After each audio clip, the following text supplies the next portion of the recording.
আজকে বানাবো ট্যাংরা মাছের ঝাল, যেটা আমাদের এর দেশিদের মতন নয়, একটু বাংলাদেশিদের স্টাইলে বাঙালরা খায়। যেটা বাঙাল ঘটি সবাই খায় মোটামুটিলি, লঙ্কা হলুদের ঝাল বলে ওনারা। তো তার জন্য আমি একটু, এটা আমি রিফাইন অয়েল দিয়ে করছি। আমি অতটা লাল লাল পছন্দ করি না বলে, সর্ষের তেল দিলে আরও রঙটা লাল হয়ে যাবে। তো আমি রিফাইন অয়েল দিয়ে করছি। আর ফ্রেশ ট্যাংরা মাছ আমি 400 গ্রাম নিয়ে নিয়েছি, বড়ো সাইজের ট্যাংরা এটা আমার আছে।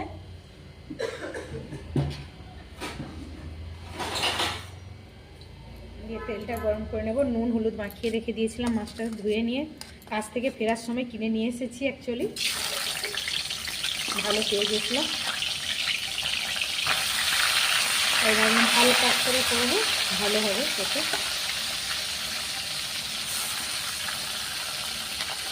দিয়ে হালকা করেই ভাজা হবে, এটা খুব হাই ভাজা হবে না।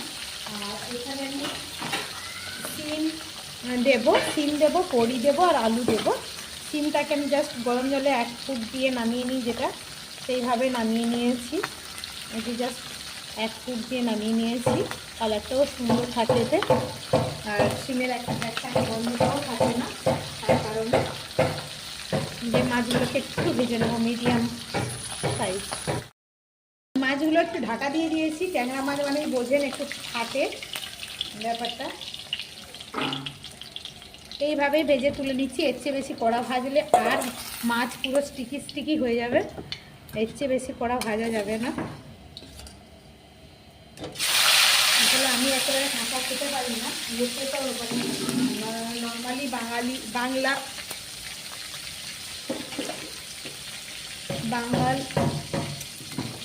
বাঙালরা তো মানে জাস্ট কাঁপলে উঠিয়ে নেয়, ওনারা আস্তে গন্ধটা ভালোবাসে।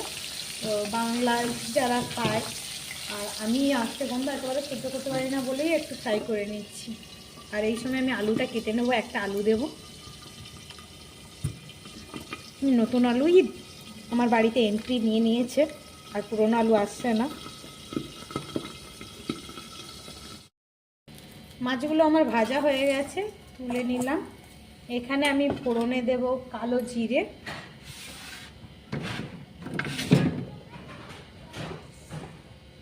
এটাই সাদা জিরে পড়ে না, কালো জিরেই পড়ে। কালো জিরে দেওয়াটার সময় সবসময় একটু হাতে যদি ডলে নেন, ফ্লেভারটা খুব ভালো বেরোয়। দিয়ে দিলাম, দিয়ে দেবো একটা কাঁচা লঙ্কা আমি ছিঁড়ে দিচ্ছি, কারণ না এতে একটু গুঁড়ো লঙ্কা আমি অ্যাড করব। কাশ্মীরি লঙ্কার গন্ধটা আলাদা, যেটা কালারের জন্য দিলেও অত ভালো লাগে না। তো দিয়ে আমি এবারে দিয়ে এবারে আলুগুলো, মাঝখানে আমি বড়িগুলো ভেজে তুলে নিয়েছি, সেটা দেখানো হয়নি। এবারে আলুগুলোকে আমি দিয়ে দিচ্ছি। সিম কিন্তু ভাজবো না, আলুটাকেই ভাজবো মেনলি। দিয়ে ততক্ষণ আমি একটা মশলা রেডি করছি, যেটা দিলাম 1 চামচ জিরে গুঁড়ো, 1/2 চামচ হলুদ গুঁড়ো,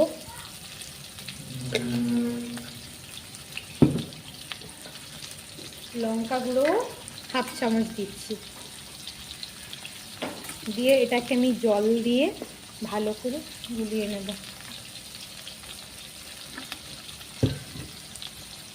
এতে আর কোনো মশলা অ্যাড করব না, এটাই অ্যাড করব। নুন মিষ্টি তো স্বাভাবিক।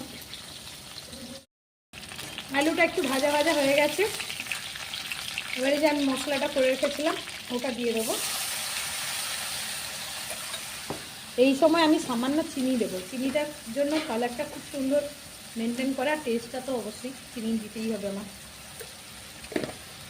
দিলাম অল্প, দিয়ে দেবো নুন,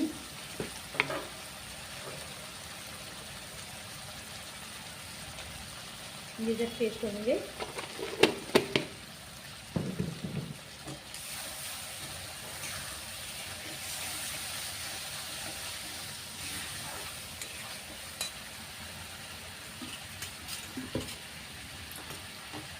আর একটু আমি বাটি ধোয়া জলটা দিয়ে দিলাম, আর একটু মশলাটা ভালো করে কষিয়ে নেব। নামানোর সময় দেবো একটু ধনে পাতা,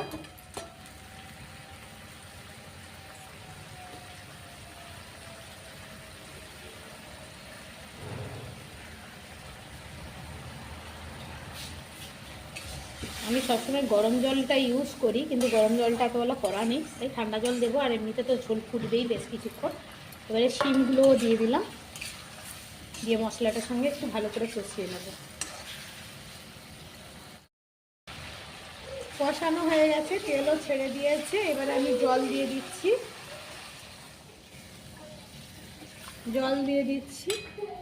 এবারে সেদ্ধ অনুযায়ী আর ঝোলকে কতটা লাগবে সেই হিসাবে ঝোল দেবেন।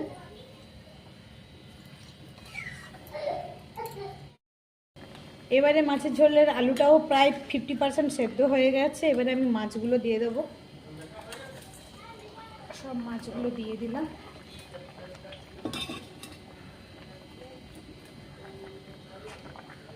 আর বড়িগুলোও যে ভেজে রেখেছিলাম বড়িগুলোও দিয়ে দিলাম, দিয়ে আবার 5 মিনিট মতন ঢাকা দিয়ে দেবো। দিয়ে দিলে আলু মাছ সবই সুন্দরভাবে সেদ্ধ হয়ে যাবে।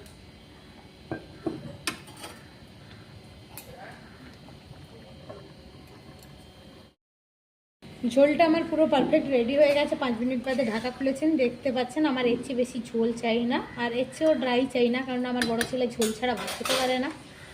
হ্যাঁ, তো এই কারণে আমি এই পর্যায়ে বন্ধ করে দিলাম। আর এই যে আমি ধনেপাতা ধুয়ে করে জলে ভিজিয়ে রাখি সব সময়, কারণ এক্সট্রা বালি ফালি যদি বাই চান্স থাকে ওটা বেরিয়ে যাবে বলে। দিয়ে আমি ধনেপাতা একটু দিয়ে দিলাম।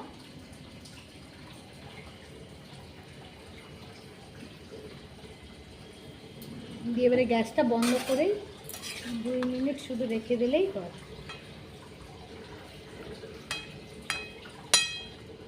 এটা ছোট ট্যাংরা পেলে খুব ভালো হতো, আমাদের মেদিনীপুরে যেটা ছোট ট্যাংরা পাওয়া যায় এই সময়, তো সেটা হলে তো খুবই টেস্টি হয়।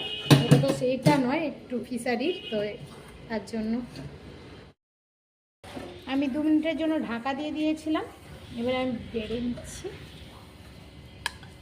দেখতে পাচ্ছেন সিমগুলো গোটা গোটা আছে, খুব সুন্দর, মানে একেবারে কালচে ধরে না। যেটা আপনি যদি কড়াইতে ভেজে করেন না, একটা সিমের কালার দেখবেন অন্যরকম হয়ে যায়, এটাই কিন্তু সেটা হয় না। সিমগুলোও সুন্দর দেখতে লাগে।